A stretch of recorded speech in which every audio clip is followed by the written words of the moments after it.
Science is simply a word to describe a method of organizing our curiosity.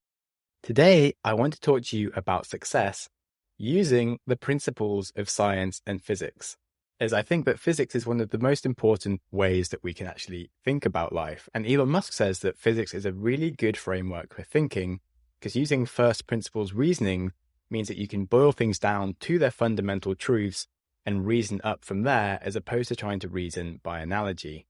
And though I don't speak about it a lot on this podcast, my first love in terms of intellectual stuff was actually physics, and I had science scholarships based on my physics to schools, and it was only at university where I became more into biology and psychology. So, welcome to the Growth Mindset podcast. Today we're talking about physics and success in our pursuits. Now, the reason I'm using physics is because everything happens for a verifiable reason. Every action has an equal and opposite reaction. In life, we kind of get our judgment clouded by lots of other things that we think are going on, when really there are some very concrete things that we can verify of what we're doing to get to our success that either we are or not doing properly. And so in this podcast, I'm going to talk about our creative or business or work-based pursuits and how we can quickly work out whether or not they will be successful using some basic first principles of physics. So I'm going to start with an analogy around density. So if you think about the density of an object, it determines its position when it's within another object. So imagine that you have a liquid, a lake of water, say. Things will rise within that lake or fall within that lake depending on their density in comparison to the water. So a balloon filled with gas will be lighter than the water in the lake, and it will rise very quickly like a bubble to the surface. A stone in the lake will sink directly to the bottom. And that's just physics. A bubble of air will always rise within water. A stone will always fall. You can't break this law of physics. However, let's say you put something within a solid, even if it's more dense or less dense, it won't rise because it can't move because it's in a solid. So let's say you were to put a diamond or a marshmallow inside a brick wall. Neither the diamond nor the marshmallow will move at all because the bricks are solid. Now, that might sound obvious, but trust me, these are very important basic concepts to understand that will really help you understand life afterwards. Because success is related to the competition pool that you are in. The same is true for a piece of content or a business, or let's say a person applying for a job. Now, the density of your piece of content or business or a person is like the value or quality of that piece of content. And then if you think about the liquid, the medium that it's in, that's just the market of competition. So anything offering better quality than the competition will rise naturally. Anything that is worse will naturally fall.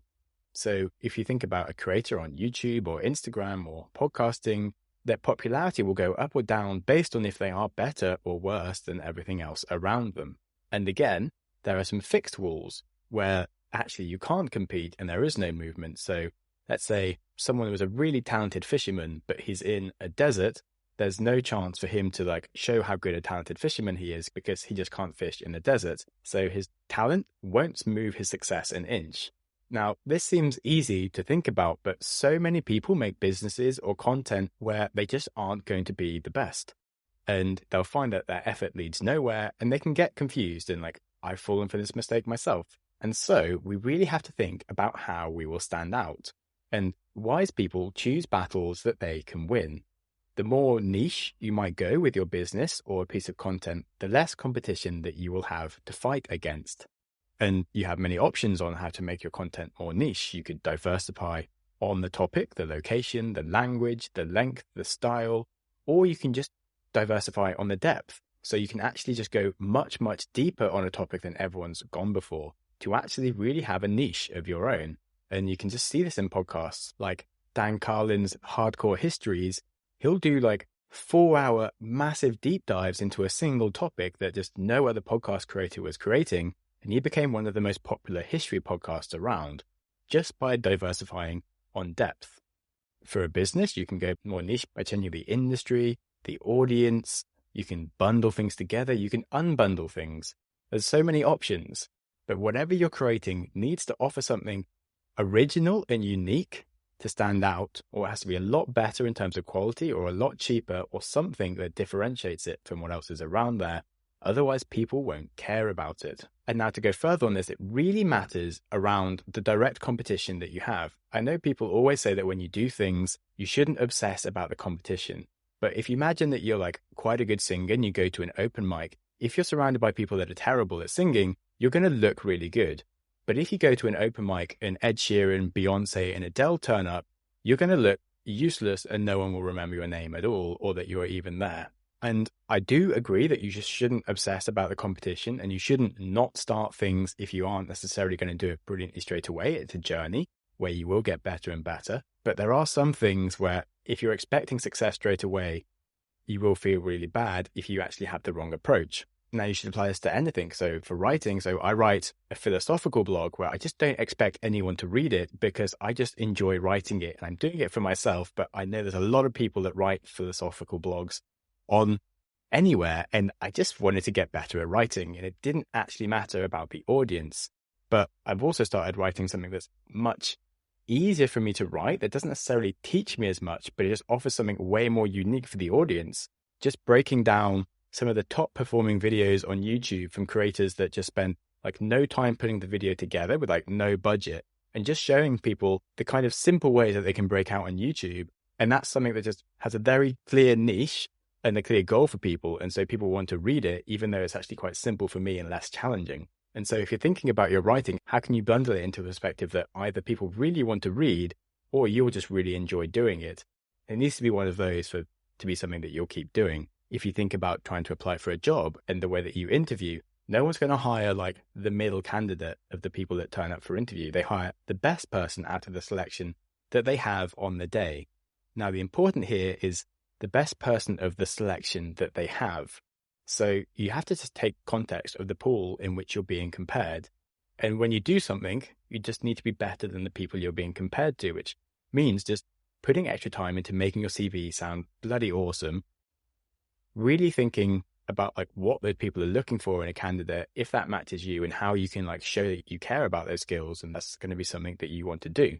And I think for getting jobs, so many people just don't put in that extra effort around working out what the company's trying to do and just offering a little bit of extra flavor to make them stand out around how they're going to help that company achieve their goals and be a great person to work with.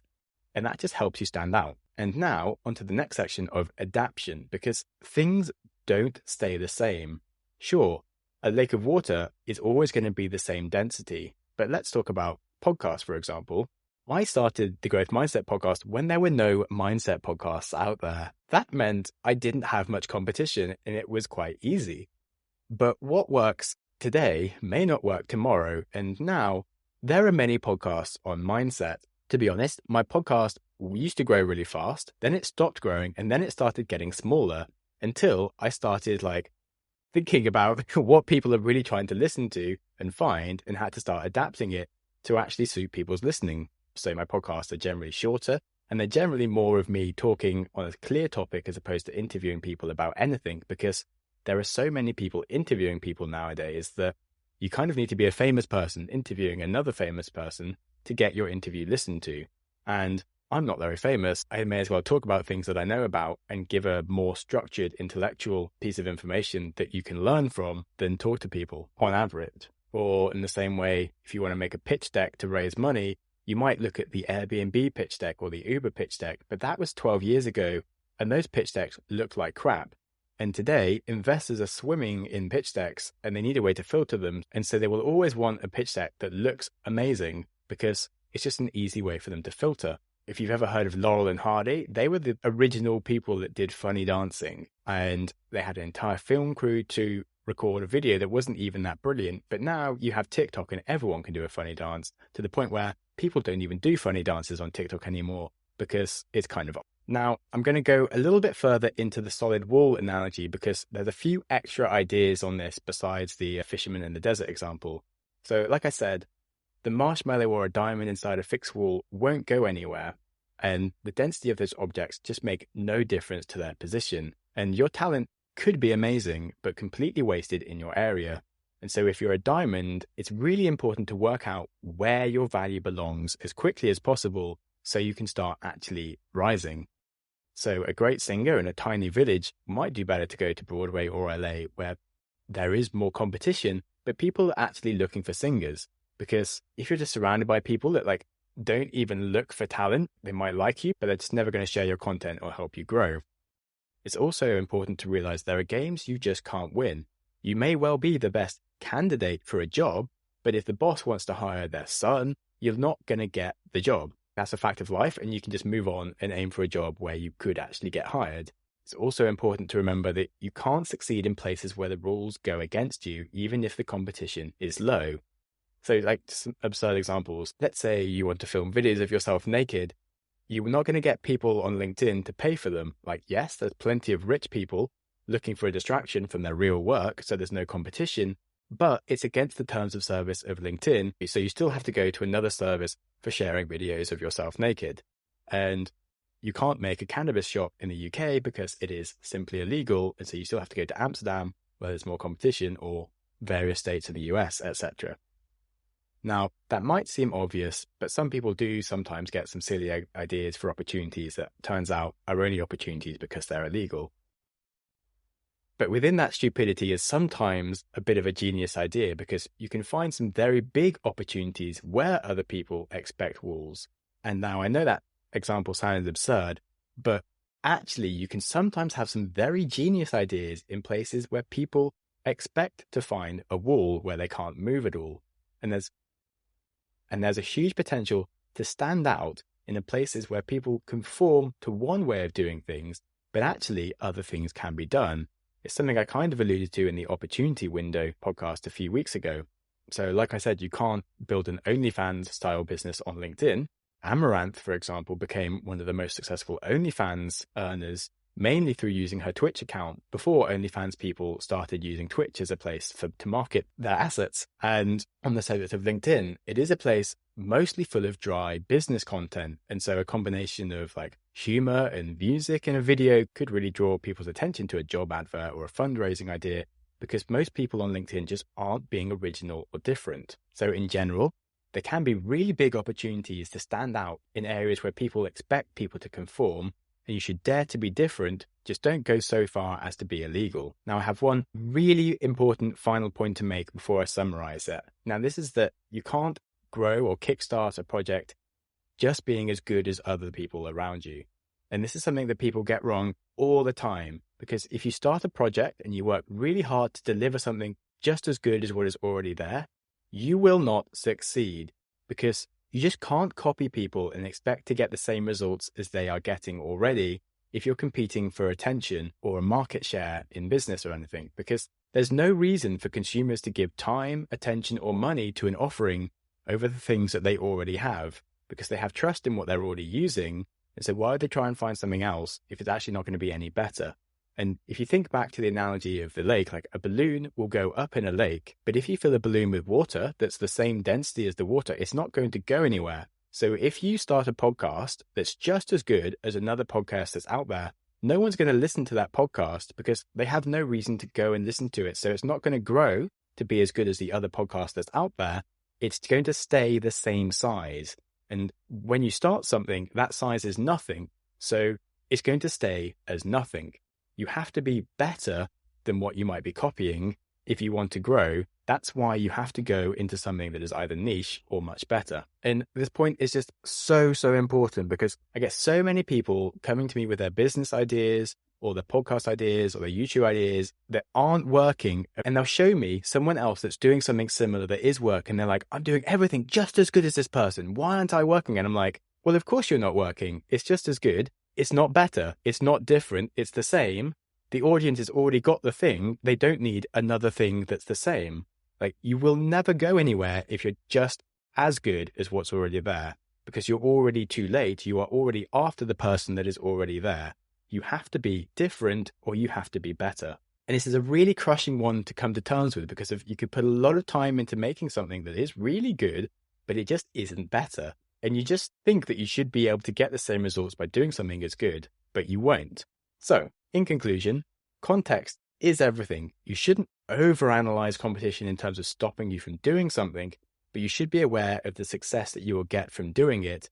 And if the reason that you're taking on a project is to be successful or have lots of people buy it or consume it, then you do need to really think about the competition and where you're being and how you come across compared to the other things around you. You do need to be incredible at choosing what you do, and you really have to study the context in which you do it.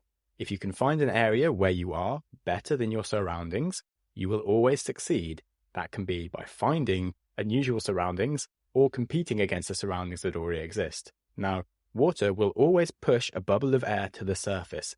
If your work is better than everything else around it, it will rise above the rest. It's just a principle of physics, and you can't break the laws of physics. You are not Neo. There is no spoon. Don't just work on your talents without also working out where they belong. Now, thanks for listening. If you feel like leaving a good comment and/or rating, that would really help me stand out. And as always, life is about enjoying yourself, which does start with enjoying today, right now. So be kind to yourself and be kind to someone else. Yours physically, Sam.